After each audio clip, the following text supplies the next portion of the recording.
Hi, this is Dr. Fowler, and right now we're going to go into some chair squats.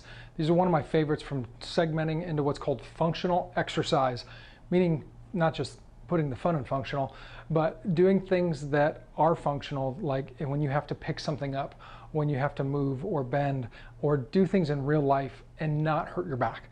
The first thing, we have to get motion back in, get rid of the subluxation, but the other part is fixing the problem, which was probably bad biomechanics and bad injuries in the past. So this is the chair squat. Why I love the chair squat, number one, is because you really can't hurt yourself with this thing. You'd put a normal chair behind you, and what would happen is your feet are shoulder width apart. Put my hands in front, almost like a praying position here, and you slowly come back down onto the chair. And then, so that's one. Think of this like a negative, so you don't just want to fall into it. I'm going to do this one more time. Almost like a 4-second, like 1, 2, 3, 4. Now the mistakes that I see people make is if you're falling into the chair, a lot of times we're staying right here. You want to almost push your butt back. That's the proper form for a good squat. You want to keep your weight on your heels. You're going to push your butt back, almost to the point that you're falling, because that's this balance that you want to have. But again, you have a chair behind you. You're not going to fall. Once you're in the chair, not pushing off, I'm going to teach you how to get up. What you want to do is have your feet or your weight on your heels.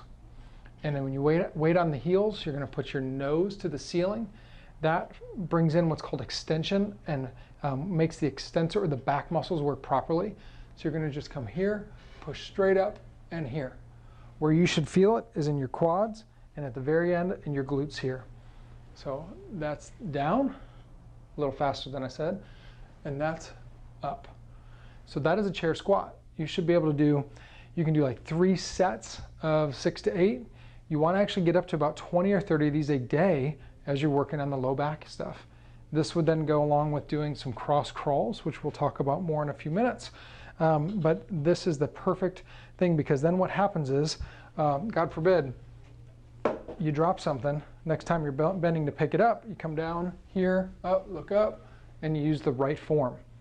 The other aspect of this, once you're good enough, you don't have the chair, is to start into some squats. This is a little more advanced, but when you're ready to come here, squat all the way down, and then come all the way up, that is a proper squat. From that point, you can start to do things in the gym, weightlifting, having more weight, things of that nature, but you have to have your back ready for those things. One additional thing with the chair squats is there's a little variation. So when you're down like this and coming up at the end, that's where the glutes kick in. So you can kind of squeeze the glutes, kick the hips forward. And then if you really want to work onto it, go up onto your toes and arms up. So the chair squat's really easy here, nice and slow. As you come up, squeeze the glutes, up on your toes, boom. That is a beautiful stretch and a beautiful exercise.